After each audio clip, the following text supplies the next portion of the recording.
am I? Welcome everyone to the Business Builder. Such a pleasure to have you here today. I'm so excited about this chat. Anne Gray began her career in telecommunications, where she very swiftly advanced to operations director because of her knack for developing and scaling managed services and implementing efficient systems, which is very important. But she got tired of the corporate world and she's founded Solutioneers, which is a management consulting firm, and it is dedicated to unleashing that effectiveness and efficiency in your businesses as small business owners.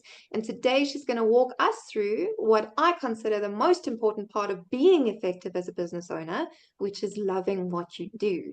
So Anne, welcome. So excited. I'm going to hand over to you. Thank you, Tamarin, and thank you to all of you that have joined us. For those of you that are not in South Africa, today is like Women's Day Eve. Tomorrow is a public holiday, and it is 3 o'clock. So I'm aware that there are people who are like, I'm the last thing standing between them and a long weekend. So thanks so much for joining us. I really appreciate it. If you are having a sip on a beverage already, that's fantastic. You have done well. So I'm going to tell you a little bit about myself. I run a business called Solutioneers, and Solutioneers founded a community called the Leaders Library.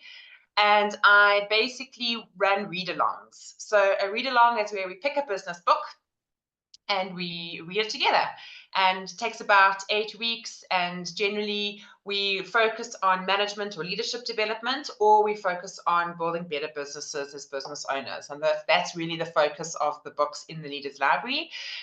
So those 3 of the books that we've done this year, we also did Profit First, which was phenomenal, and a couple of others, and so that is really what I'm doing now. But I can tell you that this has been a bit of a journey for me. So when I sold my telecommunications managed services business in 2022, I picked up the business that my business partner and I had kind of started on the side, which was a digital transformation consulting company. And in fact, if you go to the Solutioneers website, it still says that's what I am and what I do. My new website is under construction at the moment. But yes, I tried to sell this customer experience-led digital transformation. I tried to sell the heck out of it for 18 months, and the market was not buying it. I think there were 2 problems with what I was trying to sell. Number one, I was trying to sell the solution. I was not selling the problem. And number 2, my heart was not in this business. My heart was not in digital transformation. My heart was really not very much in customer experience, although fixing the processes and the efficiencies is still very much what I do. But I just couldn't get my heart to buy into what I was selling. And I remember clearly in August last year, roughly around this time, I spoke at a conference in Cape Town. It was the Customer Experience Management Conference. And I stood there going, this stuff doesn't interest me. None of the exhibitors here interest me. None of the talks are particularly interesting. I am clearly unaligned with a business. And I don't know about you, but you start a business and you take on a fair amount of risk. So you need to get customers, you need to put your energy behind it every day. And if you don't have the heart, you don't have the energy to wake up every morning and get behind this business. And so when I sold my previous business, because we had this going concern, my business partner and I decided to sell the telecoms managed services business. He retired and moved to sunnier shores, and I took over the Solutioneers business, and I thought it was going to be plain sailing. I thought it was going to be straight roads. I mean, I had the logo, I had the website, like this lady in the picture, I had a backpack, I had a map, I had the right shoes, and look, it's a straight, beautiful path. And what I realized was actually that my business was driving me crazy. I couldn't stand it. I didn't have the energy to do it. And what I realized is actually being a business owner is more like this picture. There isn't a straight path. you're not really sure where you're going. There's clouds, so you can't see. There's mountains, and there isn't a clear way of getting there. And oftentimes you're wearing shorts when you should be wearing long pants and hiking boots. And so I realized I was in completely uncharted territory, and I needed to find out very quickly what my next use needed to be. And I spent some time, or I had just spent some time doing some introspection and doing a bit of a course to understand what my personal values were. And when I looked at the Solution Years business in 2022, it didn't align with my personal values. There was nothing in there that was about truth, impact, and connection. And I realized that that was the first problem, was that my business didn't align with my personal values. So the thing is, people are like, yeah, but your personal values and your business values, like, how important is it that they align? Well, actually, the honest truth here, and Brené Brown says it too, is that we only actually have one set of values. And we don't shift our values based on the context that we find ourselves in. We are called to live in a way that is aligned with what we find and hold most important, regardless of the setting and the situation. And so this is a challenge, because obviously when we live into our values, there are moments when our values are in conflict with the values of others and with the values of the organization we work in, especially if we don't work for ourselves. And at this point in time, I realized that my business's values needed to be the same as my personal values for me to feel that sense of purpose and drive to get out of bed every single morning. And so the journey that I went on to find my personal values, I didn't have to take that journey again in my business, because I knew what my personal values were. But now I needed to find a business that aligned with those particular values. And so what I did then was, or what people can do in their businesses with their values, is to take those core values and use them to help you define a number of things in your business. So once your business has decided what its core values are, you can take those values, you can say, this is what it looks like in practice. This is what it looks like when we operationalize the behaviors. So what do I mean by that? So if your value is truth, then you need to ensure that everybody in your business is a truth teller, and they don't cover up their mistakes or things that have gone wrong with lies or with excuses that don't hold to the truth. And so this is the kind of value behavior that you would attach to the operationalizing of values. And what I say to businesses, when you understand what your values are and you understand what that looks like in practice with the behaviors that you want your people to norm around, you can then use that in your hiring criteria. So when you do references with recruiters, or you look for references, or you do hiring tests, for example, you can look for, if your value is truth again, you can look for, is this person honest? Do they arrive on time? Has there been any reason to suspect them of not being honest in their work? And so you design a set of reference checking questions that align with your values. You can design a screening test for people when they apply that align with your values. And you look for those key characteristics in people, so you don't end up hiring people that are out of sync with your organization. Because not only is it going to be painful for you to manage those people, but they're not going to give their all, because again, there's that misalignment of values between them and your organization, and you're going to hate managing them. And one of the most difficult parts of running and owning a business is the people. It's managing the people. So you want to make sure that if you want to run a business that you love, you have got people in that business that align with your business's values, which are also your values. And then you'll have a lot less conflict in the workplace. The next thing that I discovered was it was quite important for me to set some goals for myself. Now, one of the things that I do help my customers do, my sort of small to medium customers, is to identify what their vision and mission for their organization is. And sometimes these visions can be these wonderful statements about wanting to bridge the digital divide and ensure that every human has access to high speed. I mean, every human, seriously? How are you going to make sure that every human has access to high speed internet? It's not possible. So I like to say, especially with small businesses, yes, we have these altruistic things that we want to achieve as businesses. And I'm not saying that that is not a bad idea.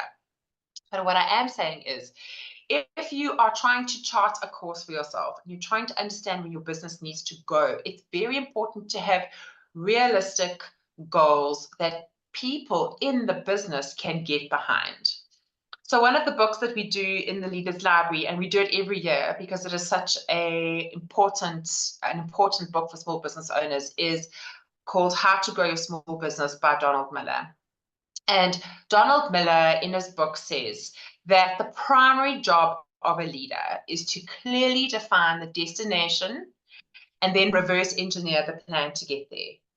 And you have to do that for people so that they understand what it is that you as the business owner are trying to achieve. So he says the secondary job of a leader is to keep on reminding the team members about the destination and make course corrections to ensure that you actually arrive there. And so sometimes what happens is we as business owners, especially in small businesses, where we maybe have a team of 5 or 6, we think everybody knows where we're going, and we don't understand why we need to reiterate where we are going for people, but we do. We need to keep on reminding people where are we going, when are we going to get there, and what is it going to look like for them. And so Donald Miller talks about opening a story loop for our employees. And he talks about creating a mission statement that actually give the employees a purpose, because some people haven't kind of arrived at that entrepreneurial seizure and they're still a bit purposeless. And some of those people work for us. And so we need to make sure that we have given them a reason to get out of bed in the morning. That is, again, if your values aligned, that aligns with the business. So the mission statements are going to help people understand what the economic priority of the business is. Donald Miller once again says the truth is that caring about customers and caring about the bottom line is not mutually exclusive. So in other words, if you want to, in my business, I want to help entrepreneurs, but that also means I need to look after the bottom line. So customer service and customer value and customer satisfaction and customer experience all is linked to that bottom line result. If you don't have a customer, you don't make a profit. And so the mission statements need to be economically grounded in economic priorities. So what that means is we need to actually be talking about money with the people that work for us. We need to say, we want to grow the customer base by 10%. But what does that mean? Do we want to grow the customer base because we want more customers? Does that mean we need 100 more purchases a month? Or does that mean that we need 100 more rand? Or does that mean that we need 100 more? What does it mean? What does it really, really mean? So to say that we want to grow something by 10% doesn't give your people a metric to pin that economic priority to. And if they don't know what they're chasing after, it doesn't help them to actually achieve it. The second thing is, we all know that goal setting has to be smart. And one of the T in that goal setting framework of SMART is time bound. So we've got to give people that sense of urgency that, oh, I need to achieve this by this date, or we haven't met our goals as an organization. And then the third thing that has to happen is that we need to tell people what the why is. What is the why behind why we do this business every day? And so the missions of our businesses, or the visions or the goals, whatever you want to call it, of the business actually needs to drive the economic priorities of your business and needs to be communicated throughout the business to every single person that works in the organization. And so the idea here is to identify 3 critical economic priorities that are going to impact the bottom line, that are going to impact the success of your business.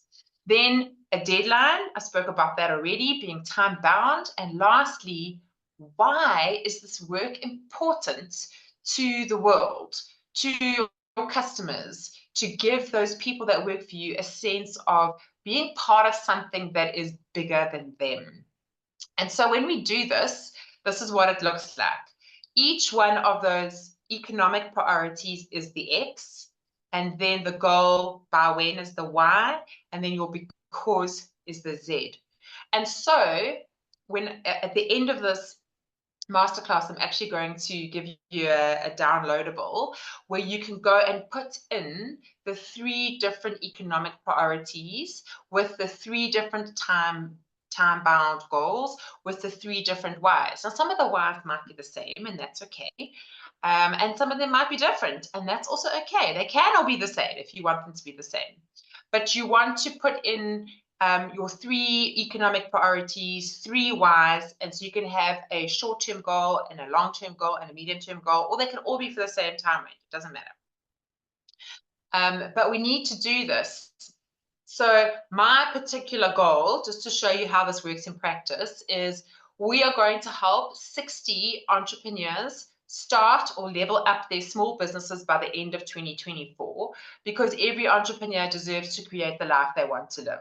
So that is my goal. It's one of my economic priorities, is that 60 entrepreneurs. I have quantified it. I know exactly how many entrepreneurs that is.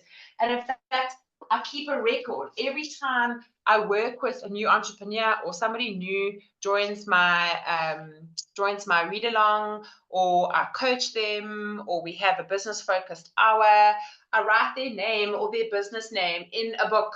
It is like written down. I'm on 26. I've helped 26 entrepreneurs so far this year with their businesses. And so you can see by the end of 2024, I mean, it's August and I'm a little bit late. I'm a little bit slow, so I best get a move on. And then my why is because every entrepreneur deserves to create the life they want to live. And some entrepreneurs are just a little bit stuck, and they don't know how to get themselves unstuck. And once they get unstuck, they will be into the next round of creating the life they want to live, and they won't need me for a little bit. And that's okay. So those are the 3 goals or visions that we create for ourselves. Remember that we always test these things to make sure that they are aligning with our values. And then we say to people, okay, now based on these 3 priorities that we have identified, only 3, we now come up with 3 actions, one for each priority, that the team can do every day to achieve the mission. And this actually builds culture, because if you've got the entire team working around the same economic priorities, pulling in the same direction, with similar critical actions that impact those same priorities, you actually end up building a bit of a, can we do it? Yes, we can. How did you do? How did you do? And it builds this internal culture. And so what we want is to have 3 habits done daily, company-wide. Everybody in the company gets one. Now, they can't all be the same, right? Because your marketing person and your bookkeeper probably don't do the same thing at all. But maybe they have something that they need to do daily towards the priorities to ensure that we reach the end goal. So every single person needs to have those 3 critical actions that are connected to the 3 economic priorities that you have identified. So, for example, in order for me to meet 60 entrepreneurs, I need to meet people. I need to be doing masterclasses like this. I need to be connecting on LinkedIn. I need to be, heavens above, creating content for Instagram, not my favorite thing to do in the world. I need to be posting. I need to be blah, blah, blah. So one of my critical actions is, have I been present in the world where eyeballs that don't know about me can find me? That is my critical action. So have I posted something anywhere? And it doesn't have, like, guys, I'm not that person that can post 3 reels a week. I'm lucky if I can do 2. And then there's some weeks where I do 5. And I'll tell you, it's because my virtual assistant helped me. It's not because I did them. But the fact of the matter is, I can do 1 Instagram something. I can do 1 LinkedIn something. I can do 1 masterclass. You know, it doesn't have to be in the same day. So I've spread it out, but I'm still making sure that every day I am visible in some kind of networking way. So as an example, that's my critical action for connecting with 60 entrepreneurs. I have other economic priorities, and there are different critical actions for those economic priorities. So each one of the economic priorities gets one critical action, which means that everybody in the business is pulling towards your economic priorities every day. And so this gives you fit and traction with the team, and generally helps you to meet the customer's expectations and the needs that they have from your team. So what I have put together for the rest of our time together is a bit of a workshop. And so this QR code has a link associated. If we could pop that link in the chat, Tamron. And there are 3 downloadable worksheets, and I'm going to present them, but I've hidden them. So I'm going to quickly stop sharing for a moment and unhide them while you guys download them so that we can work on them together.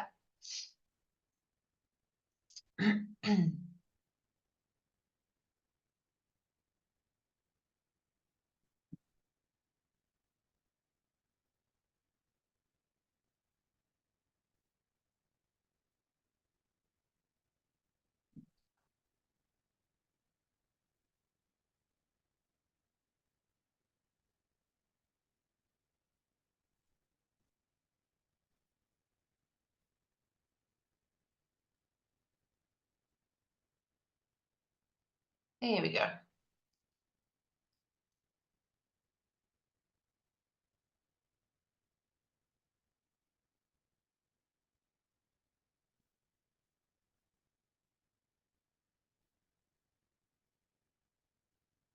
Okay. Right. So the first page is just the overall instructions for the workshop. And to remind you sort of what do I need to do to create or to craft the mission statement, and then to identify the critical actions, and then to look at the core values. So I believe you can't actually do very much until you have identified your personal core values. So what I encourage people to do is to take this particular sheet. This list of values comes straight out of Brené Brown's book, Dare to Lead, which is probably one of the most excellent personal and work leadership books I've ever read. And what she advises you do in terms of this list, and this is the process that you can go through in this workshop time, is to highlight on this list which one of these words speaks to you, like speaks to you personally. And you go through and you highlight the ones that speak to you, and you just cross out the ones that don't speak to you. So for example, if you, like me, are not a particularly patient person, I would cross out patience, because that one is not me. It's not aligning at all. But then I'll find things that resonate with me. So for example, parenting might resonate with me, and so I'll highlight that. And at the end of that exercise, you end up with maybe 10 words that you've highlighted, and a lot more that you have discarded, you've gotten rid of. And in fact, sometimes you don't end up with 10, sometimes you end up with 20, and that's okay. And then what we do is we take those 10 or 20 words, whatever you've ended up with, and we start to group them. So for example, you might say simplicity and thrift, and you might say something like home. And you might have a bunch of words that, and I can see like there's some words here that have gotten put next to each other. So belonging, career, that's different. Those are different words. Authenticity and balance, those are different values. So look for the caps.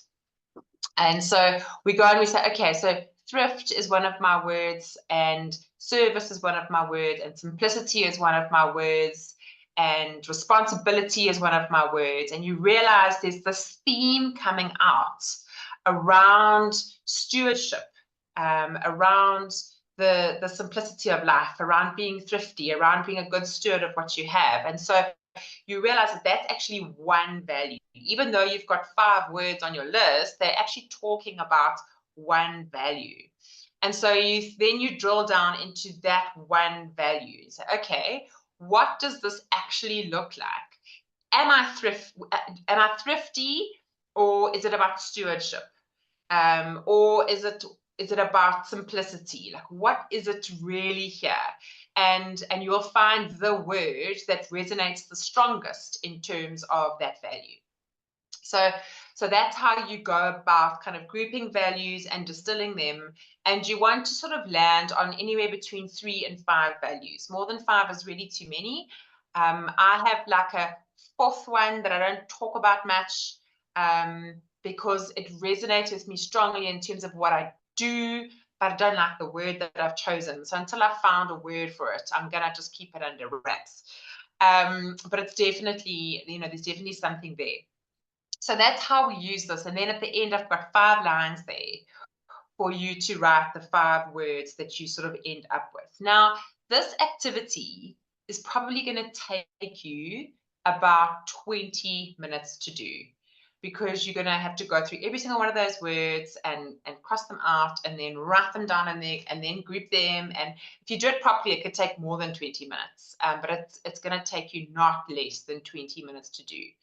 If you have a leadership team, so let's say you have a business partner, or maybe you have 2 business partners, you will work out what your personal values are, and they will work out what their personal values are, and you bring all of those values together as business partners, and you start talking about, and so maybe somebody has chosen the word teamwork and somebody else has chosen the word community. Those are very similar concepts. They're related, right? So then you sort of duke it out to decide which one of those words becomes your company values, or becomes the value that you're building your company on. Does that make sense? So when you do this with a larger organization, I did this with an organization about 12 months ago. They'd already been going for 5 years. And they were getting to the point where they were about to go through a funding round. And they realized once they'd gone through that funding round, they were going to scale massively. They'd kind of gone through they were a tech company, they'd gone through their proof of concept, they proved the concept, they were taking it now to the funders, and the funders were very, very keen. And they knew, when we scale, we have to hire the right people, because there's no time to get this part wrong. And they didn't know, how do we find the right people? How do we make sure we've got the right bums on the seats? That's also from Jim Collins' book. And so we did this exercise with them. We took their leadership team, all of their senior leaders, and then some of the guys who had been there from like day one, who understood how that place worked. And we went through this exercise with them, and they crossed things off, and they've come up with such beautiful values. And sort of 2 years later, they're still sticking to the operationalizing and hiring along those values lines. So this is an incredibly powerful piece of work for an organization, to make sure you've got the right people in the organization, and for business owners, especially when you're starting out, to make sure that your business aligns with these values. It's never too early or too late to do this work. If you haven't done it, you just do it now. And then the second part of the workshop pack is this putting the mission into action. So this is where you're going to take your I will achieve X, which is your economic priority, by Y, which is your time-bound goal, because of Z, that is your giving sense of purpose to the people that work with you, or even to yourself. And so each one, remember I said you're going to identify 3 economic priorities. So each one is going to go in its own little box here. And then for each person in the business, you populate those goals for them. So those goals, you as the business owner, the business leader, you are setting those goals for people. But then what happens here is they have to say, what is their daily action that contributes to that goal? Now, you may already have a sense of what their daily action is, but to get people to contribute to this work and say, my daily action could be this, and you might have to steer them a little bit. And give them a little bit of guidance in terms of what you actually think is going to move the needle. But getting people to co-create these daily actions with you gives them a huge sense of ownership and buy-in, and a feeling of, this is something that I can do. This is something that I can contribute to. This is something that I feel is going to move the needle. And so we give people that work for us, that work in our businesses, these daily actions that they can then take forward in their businesses or in your business to achieve your business's goals. But there's a much higher level of buy-in. And so that's the second part, is putting that mission into action. So Tamron, that went a lot faster than I was expecting. Oh, some good stuff in there. Let's see. I think I just talked too fast, but maybe there's questions. I always talk too fast, so I understand that feeling 100%. Are there questions from anyone? Can we open this up and see if anyone has specific questions about values? Or I think one for me is I'm really bad at sharing thing, like in terms of, I'm happy to build a business all by myself. It was very difficult for me to get to the phase where I had to start building a team and then relying on that team, which is really important, because otherwise, I mean, that's how I burnt out, is because I did everything by myself. And I think the understanding of values makes it a lot easier to build that team. But at the same time, how do you bring your team into this process? Because you said, like, give everyone the value sheet. I really love the concept of going, okay, you tell me what's important to you, and then let's see where there's alignment. But now, what happens if you do this with an existing team and you discover half your team is actually not aligned to you? Yeah, and that's the risk, right? But better that you know than you don't know. So I mean, there's two scenarios here. Number one, you can co-create this with the people, with the teams, and that's kind of a corporate type of scenario. But when you're in a small business, it really is the founders of the business, and founder culture is generally business culture. So it really is the founders of the business that need to decide on these values and need to decide on these economic priorities and the goals. It has to be them. When you start to get bigger and you start to get corporate, and now you've got a COO and a CFO and a CEO, and you've got all these O's, they oftentimes have built this culture already in their teams. Like, this is the way we do things in finance, and this is the way we do things in marketing, and things start to explode a little bit, get a little bit messy. And the messiness is the problem, right? Because you've got somebody in finance doing things quite differently, or there's this culture that's quite different from the marketing culture. And this is when it becomes important to be like, let's make sure that we hire people that like think in the same way as we do. They don't have to think the same thing, but they need to sort of think in the same way. So if you're a community organization, you're trying to build community, and somebody doesn't value connection, and they don't value community, and they don't value that sort of those Ubuntu principles, they're not going to be the right fit for the organization, and that's going to cause you problems down the line.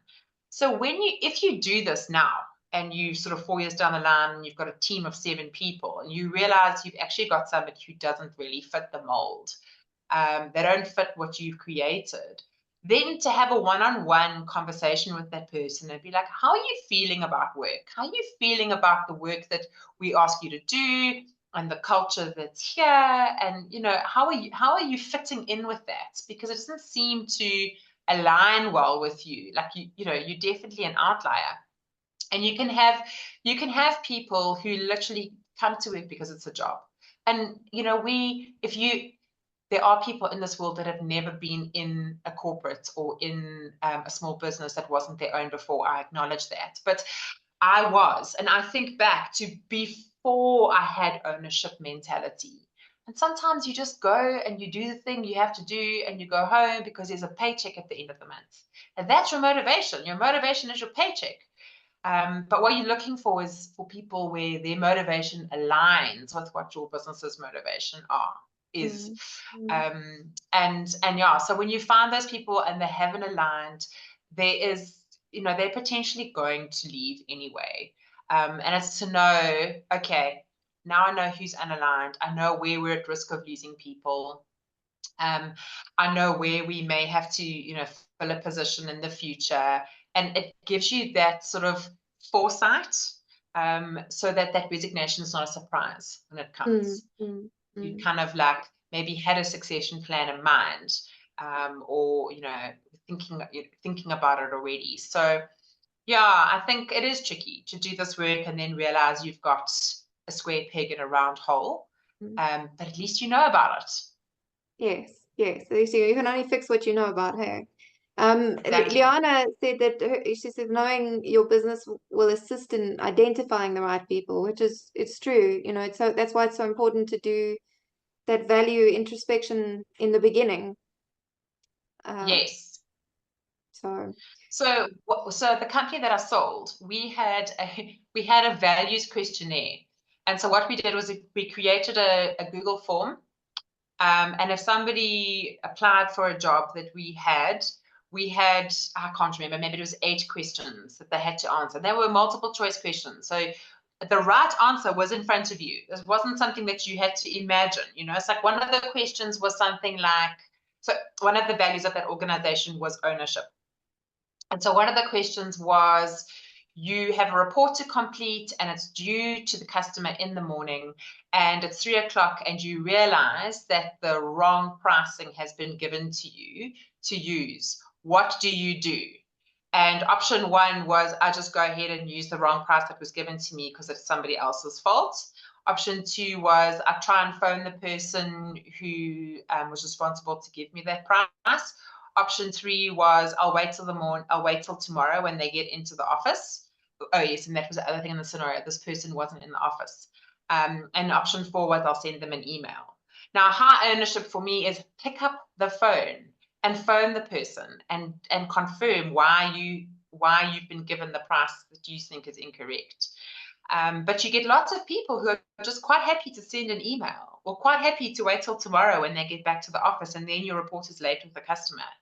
And those were not our values. Our value was high ownership and high trust. And, you know, so we tested those scenarios to get those answers so that we could then interview candidates that aligned with our values. I didn't want to waste my time talking to a single person that didn't get 7 out of 10 for that test. oh, it's actually a really nice way of screening. I mean, before you even get to technical knowledge, is make sure Yes. that they're the type of person you want to be working with. Exactly. And so that's what I'm saying. When you take those values and you operationalize them into behaviors, you can use them in your hiring process, in your interview process, or in your reference check process. Yeah, and I love how many words you've got on your value sheet, because I think people also don't understand how complex values are. You know, because and also I something that I've realized when you work with people in terms of trying to identify values is people don't actually question themselves enough. They don't ask themselves what their driving motivation is, and you actually have to keep digging quite a lot before you find your real motivation. You know, you ask people why they started a business, and they'll say something like you know, like an economic mission statement is what they'll give you, which is great. Yeah. But that is a mission statement. It's not the purpose. It's not the values. It's not the driver. It's what you're hoping to achieve. And you have to dig quite deep before you actually realize why you want to achieve that thing. And I think that kind of introspection is, or, you know, it's a part of this like mindfulness movement. And some people are like, oh no, that's too kumbaya for me. Like, just give me the numbers and give me the spreadsheets and like give me the project management Visio diagrams and give me like the stuff. But unfortunately, that can only sustain you for so long. You know, it really doesn't sustain you forever. And it doesn't help you hire the right types of people, because you can have somebody who's brilliant with the spreadsheets and the Visio diagrams, but without that sense of ownership, they're not going to move your project forward in terms of the timelines that you want them to move it forward in. So yeah, I think that to lean into this kind of work, you know, they call this soft skills, right? It's much harder than a VLOOKUP on Excel, you know, doing Nice this kind of one. stuff. Yeah. Yeah. And I So mean, you know, and I'm big into preventing burnout. That's one of my big things. And I believe this is very aligned with that, because if you don't believe in what you're doing, you are going to burn out. There's nothing yeah, fueling you, and there's a part of the problem for me, because I'm an accountant. I'm good at accounting, and I can do the job. But actually, I was not raised to be materialistic. I actually don't care about money at all. So, which doesn't align with the job of an accountant, whose now sole purpose is to help people make more money and look after their money. That doesn't, so, and then I had to do quite a lot of this questioning. That's why I'm saying people don't question enough. Like, what is your driver? Why are you doing this? Because I can be very good at my job and feel completely disconnected from it, because I'm not yes, seeing this link to who I am. yes, And I had to ask a lot of questions before I got to the point where accounting, yes, it's about money, but really what it's about is helping people achieve freedom. That's why people open businesses. Yes, you want to make money, but you want to make money for a 100%. reason.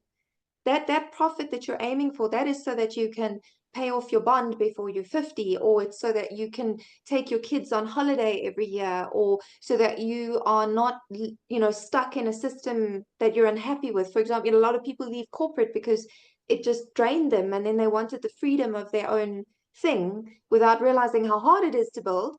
And that's what those profits are for. Those profits are to produce a life you want to live.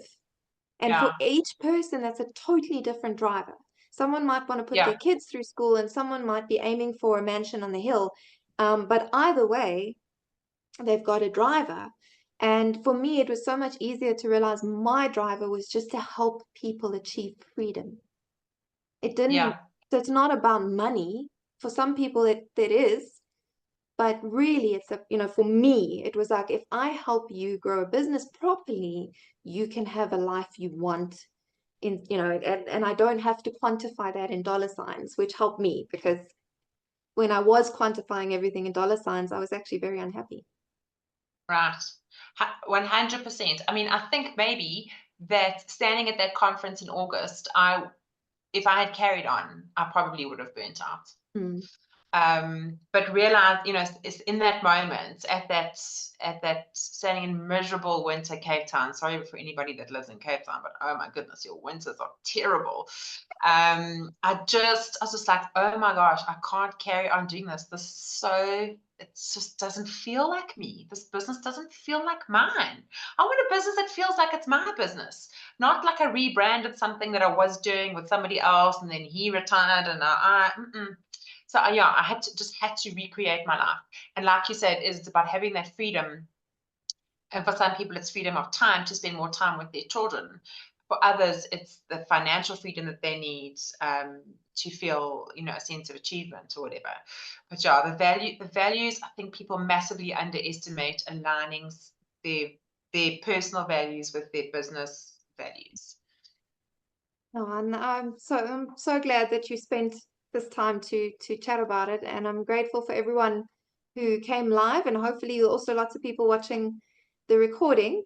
Thank you so much, and I really appreciate it. Are there any questions from anyone in the I don't see any of the chat. Is everybody happy before we close up? I'm also going to share, because I am a member and I can tell you it is worth being a member. I am going to share the link for Anne's Leaders Library, because it's just fantastic. It's a really, Yes, this is really lovely group to be a part of. a good community. I know Wonderful Liana's community. there with us. Thanks, Liana, for coming today. No questions. Steve just said thank you. And yeah, Thank I you, would Steve. encourage You're anyone watching welcome. to join the Leaders Library. It's a fantastic community, very supportive, very nice read-alongs, and all sorts of good things happening there. Yeah, cool. Have a wonderful long weekend, everybody. Thanks, and very useful. Wonderful speech. Good. Really Short and pleased. sweet.